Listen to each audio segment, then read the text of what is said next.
आज हम एक ऐसे एलिमेंट की बात करने वाले हैं जो हर जगह है, हमारे अंदर, हमारे चारों ओर, मतलब सचमुच सब कुछ में कार्बन। बिल्कुल। हमारे पास जो सोर्सेज हैं वो कार्बन की पूरी कहानी बताते हैं, एक छोटे से एटम से लेकर आप कह सकते हैं बड़ी बड़ी इंडस्ट्रीज तक। हाँ, इसका दायरा बहुत बड़ा है। और आज हम यही समझने की कोशिश करेंगे कि आखिर एक ही एलिमेंट में इतनी वर्सेटैलिटी, इतनी इतनी विविधता आती कहाँ से है। चलिए इसकी तह तक चलते हैं। ये सवाल ही अपने आप में बहुत दिलचस्प है, क्योंकि कार्बन की सारी कहानी आप मानेंगी नहीं, उसकी सादगी में छुपे है। सादगी में। हाँ, उसके पास सिर्फ 4 वैलेंस इलेक्ट्रॉन हैं, मतलब 4 हाथ जिनसे वो दूसरे एटम्स को पकड़ सकता है। और यही 4 हाथ उसे लाखों तरह के मॉलिक्यूल्स बनाने की ताकत देते हैं, पेट्रोल से लेकर हमारे डीएनए तक सब कुछ। ठीक है, तो इन 4 हाथों से ही शुरू करते हैं। सोर्सेज में एक शब्द है टेट्रावेलेंसी, मतलब 4 बॉन्ड बनाने की क्षमता। सुनने में तो बड़ा सीधा साधा लगता है। लगता तो है, पर यहीं से सारा खेल शुरू होता है। ये 4 बॉन्ड बनाने की काबिलियत ही कार्बन को एक बेहतरीन बिल्डिंग ब्लॉक बनाती है। Building block. सोचिए, एक कार्बन एटम एक ही समय में 4 अलग-अलग दिशाओं में दूसरे एटम से जुड़ सकता है। हाइड्रोजन, ऑक्सीजन, नाइट्रोजन, किसी से भी। अच्छा। इसी वजह से वो लंबी लंबी चेन, गोल रिंग्स और जैसे पेड़ की डालियां होती हैं वैसी ब्रांच्ड स्ट्रक्चर्स बना पाता है। और ये सिर्फ सिंगल बॉन्ड तक ही सीमित नहीं है ना? नहीं, बिल्कुल नहीं। वो डबल और ट्रिपल बॉन्ड्स भी बना सकता है, जिससे मॉलिक्यूल का पूरा कैरेक्टर, उसकी पूरी पर्सनालिटी ही बदल जाती है। लेकिन एक मिनट, क्या दूसरे तत्व ऐसा नहीं कर सकते? जैसे सिलिकॉन, वो तो पीरियोडिक टेबल में कार्बन की ठीक नीचे आता है, वो भी तो 4 बॉन्ड बना सकता है। बहुत अच्छा सवाल है, और इसका जवाब कार्बन की दूसरी सुपर पावर में छिपा है, जिसे कहते हैं कैटरनेशन। कैटरनेशन, ये क्या है? इसका मतलब है कार्बन की खुद के ही एटम से जुड़ने की कमाल की क्षमता। कार्बन के परमाणु आपस में बहुत मजबूती से जुड़ते हैं। मतलब अपने ही जैसे एटम्स के साथ एक बहुत मजबूत टीम बना लेता है। बिल्कुल। ये बंधन इतना स्टेबल और मजबूत है, करीब 348 किलो जूल मोल की एनर्जी, कि ये बहुत लंबी लंबी चेन बना सकता है जो आसानी से टूटती नहीं। हमारा डीएनए इसी वजह से इतना स्थिर होता है। और सिलिकॉन ही नहीं कर पाता। वो कोशिश तो करता है, लेकिन उसके एटम्स का साइज बड़ा होने की वजह से उसके बॉन्ड उतने मजबूत नहीं होते। अच्छा। कुछ एटम्स के बाद ही उसकी चेन कमजोर होकर टूट जाती है। इसीलिए आपको सिलिकॉन की बनी हुई लंबी जटिल संरचनाएं प्रकृति में नहीं दिखती। समझ गया। तो यहाँ एक और टेक्निकल टर्म का जिक्र है, हाइब्रिडाइजेशन। sp3, sp2, ये सब क्या है? क्या ये जानना जरूरी है? इसे आसान भाषा में समझते हैं।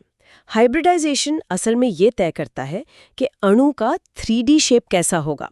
और यकीन मानिए, शेप ही सब कुछ है। शेप ही सब कुछ है? कैसे? सोचिए, हीरे में कार्बन के परमाणु एक पिरामिड जैसे 3D जाल में एक दूसरे को जकड़े हुए हैं। इसे हम sp3 कहते हैं। हर कार्बन 4 और कार्बन से मजबूती से जुड़ा है। ठीक है। इसी बनावट के कारण उसे तोड़ा नहीं जा सकता। जी। वही ग्रेफाइट में ये परमाणु एक सपाट चादर, मतलब sp2 में फैले होते हैं, जो एक दूसरे पर फिसल सकते हैं। मतलब शेप बदला और गुण में जमीन आसमान का फर्क आ गया। जमीन आसमान का। यह एक बहुत ही मतलब अविश्वसनीय बात सामने आती है। आप कह रही हैं कि दुनिया की सबसे कठोर चीज हीरा और पेंसिल की नरम नोक ग्रेफाइट एक ही तत्व से बने हैं, सिर्फ कार्बन से। हाँ, ये सुनने में अजीब लगता है, पर सच है। और यही कार्बन की खूबसूरती है। ये सब बॉन्डिंग का कमाल है। तो हीरे में वो 3D जाल है, इसलिए वो कठोर है। बिल्कुल, एक मजबूत 3D टेट्राहेड्रल नेटवर्क। इसमें कोई भी इलेक्ट्रॉन घूमने के लिए आजाद नहीं है, इसीलिए हीरा बिजली का कुचालक है, मतलब नॉन कंडक्टर है। और ग्रेफाइट में उसमें परतें होती हैं जो फिसलती हैं, इसीलिए वो नरम है। हाँ। लेकिन वो बिजली का सुचालक क्यों है? मतलब पेंसिल की नोक से करंट लग सकता है? हाँ, लग सकता है। ग्रेफाइट में हर कार्बन परमाणु 3 दूसरे परमाणुओं से जुड़ा होता है, और उसका चौथा इलेक्ट्रॉन वो आजाद रहता है। अच्छा। वो फ्री है। हाँ। और ये लाखों आजाद इलेक्ट्रॉन पूरी परत पर आराम से घूम सकते हैं। जब आप वोल्टेज लगाते हैं तो यही इलेक्ट्रॉन करंट बनकर दौड़ने लगते हैं। कमाल है। मतलब एक ही एलिमेंट सिर्फ बॉन्डिंग बदलने से एक तरफ दुनिया का बेस्ट इंसुलेटर बन जाता है और दूसरी तरफ एक अच्छा कंडक्टर। बिल्कुल। और कहानी यहीं खत्म नहीं होती। सोर्सेज में कुछ नए मॉडर्न फॉर्म्स का भी जिक्र है, graphene, fullerene, carbon nano tube. Graphene के बारे में तो लिखा है कि उसमें असाधारण गुण हैं। ग्रेफीन असल में ग्रेफाइट की बस एक परत है, सिर्फ एक एटम जितनी मोटी। लेकिन ये स्टील से 200 गुना ज्यादा मजबूत है। 200 गुना? हाँ, तांबे से बेहतर बिजली का कंडक्टर और लगभग पूरी तरह ट्रांसपेरेंट है। और ये फुलरीन क्या है? बकी बॉल्स? वो फुटबॉल के आकार के खोखले पिंजरे जैसे होते हैं। और फिर आते हैं कार्बन नैनो ट्यूब्स। हाँ, नैनो ट्यूब के बारे में तो कुछ चौंकाने वाले आंकड़े दिए गए हैं। कहा गया है कि इनकी मजबूती अविश्वसनीय है। अविश्वसनीय ही है। कार्बन नैनो ट्यूब असल में ग्राफीन की ही शीट को रोल करके बनाया गया एक सिलेंडर है। अच्छा, बस रोल कर दिया? हाँ, ये इंसान के बाल से भी हजारों गुना पतले होते हैं, लेकिन इनकी टेंसाइल स्ट्रेंथ यानी खींचने की ताकत स्टील से 100 गुना ज्यादा हो सकती है। 100 गुना? और सबसे दिलचस्प बात यह है कि आप उन्हें किस एंगल पर रोल करते हैं, इस आधार पर वे या तो धातु की तरह कंडक्टिव बन सकते हैं या फिर सिलिकॉन की तरह सेमीकंडक्टर। ये तो इलेक्ट्रॉनिक्स का भविष्य बदल सकता है। बिल्कुल, इसीलिए इस पर इतनी रिसर्च हो रही है। तो कार्बन अकेले इतने अलग अलग रूप ले सकता है। अब अगर हम इसमें हाइड्रोजन भी जोड़ दें तो क्या होता है? यहीं से हाइड्रोकार्बन की दुनिया शुरू होती है। सही है? बिल्कुल, हाइड्रोकार्बन ऑर्गेनिक केमिस्ट्री की बुनियाद है। नाम से ही पता चलता है, हाइड्रोजन और कार्बन के कंपाउंड्स। और इन्हें हम 3 मेन कैटेगरीज में बांट सकते हैं। हाँ, मोटे तौर पर 3। पहले है सैचुरेटेड हाइड्रोकार्बन, जैसे एल्केन।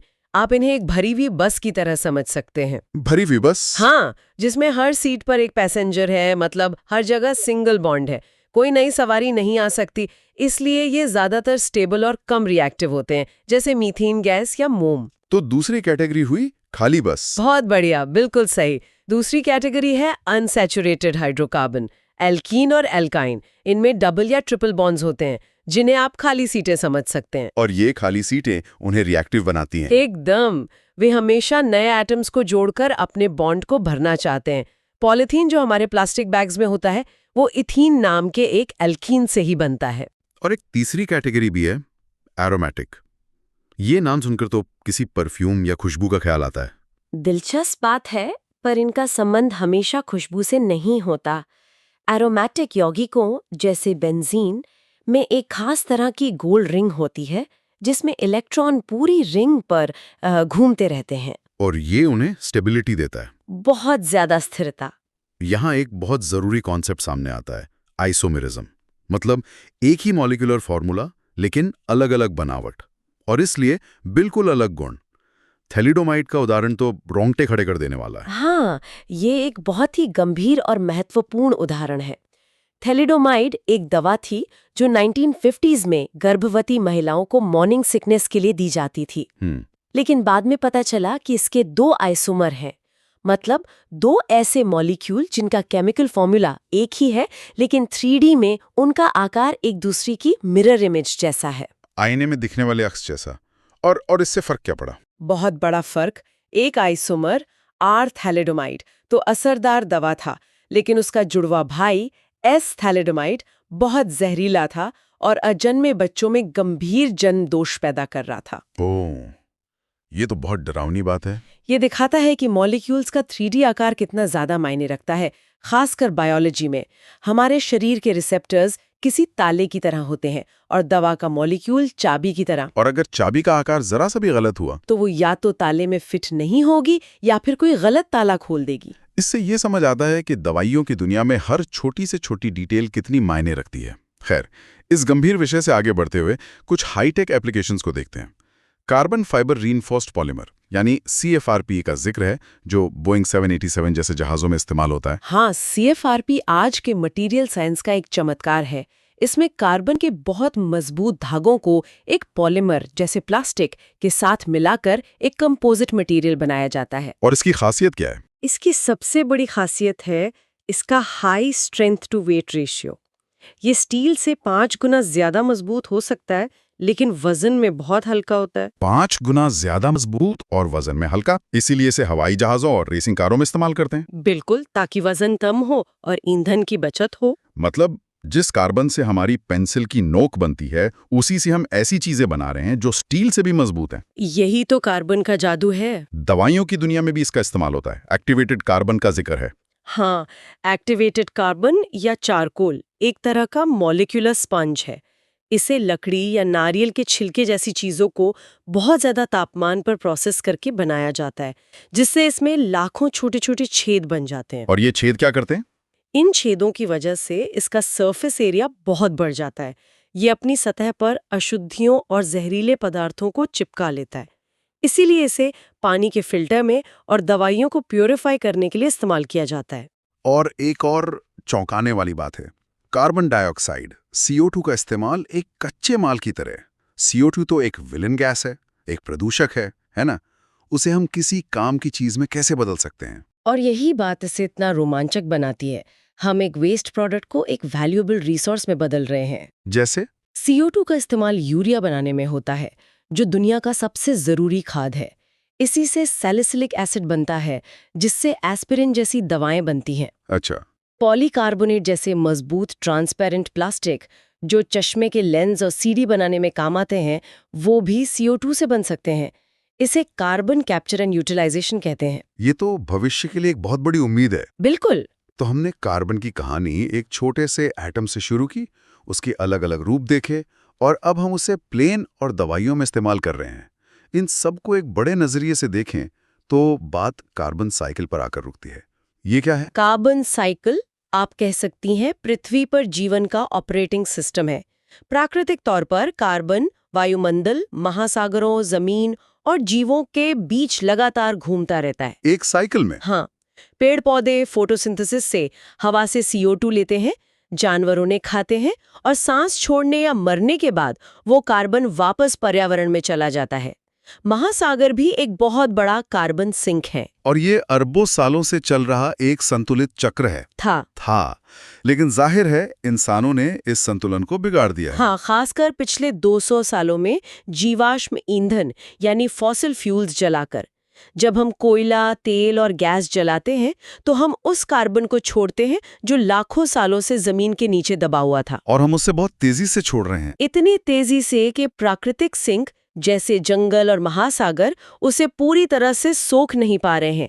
नतीजा, वायुमंडल में CO2 की मात्रा बढ़ रही है, जिससे ग्रीन हाउस प्रभाव तेज हो रहा है और हमारी जलवायु बदल रही है। किया एक हीरे की कठोरता से लेकर जीवन के लचीलेपन तक और बोइंग 787 के पंखों की मजबूती तक, सब कुछ इसी एक तत्व की खुद से और दूसरों से जुड़ने की अनूठी क्षमता पर निर्भर करता है। और अंत में सोचने के लिए एक विचार। हमने बात की कि कैसे CO2 को कच्चे माल की तरह इस्तेमाल किया जा सकता है। जिन रासायनिक सिद्धांतों ने फॉसिल फ्यूल्स में ऊर्जा को बंद करके हमारे लिए ये समस्या पैदा की, शायद वही सिद्धांत हमें इसका समाधान भी दे सकते हैं। तो सोचने वाली बात यह है, कार्बन की इस अविश्वसनीय बहुमुखी प्रतिभा को देखते हुए क्या हम कभी एक सर्कुलर कार्बन इकोनॉमी डिजाइन कर सकते हैं? एक ऐसी दुनिया जहां हवा में मौजूद फालतू CO2 ही उन सभी मटेरियल्स और ईंधन के लिए हमारा प्राइमरी कच्चा माल बन जाए? ठीक वैसे ही जैसे प्रकृति अपने चक्र में करती है। बिल्कुल। क्या हम कार्बन को विलन से वापस हीरो बना सकते हैं?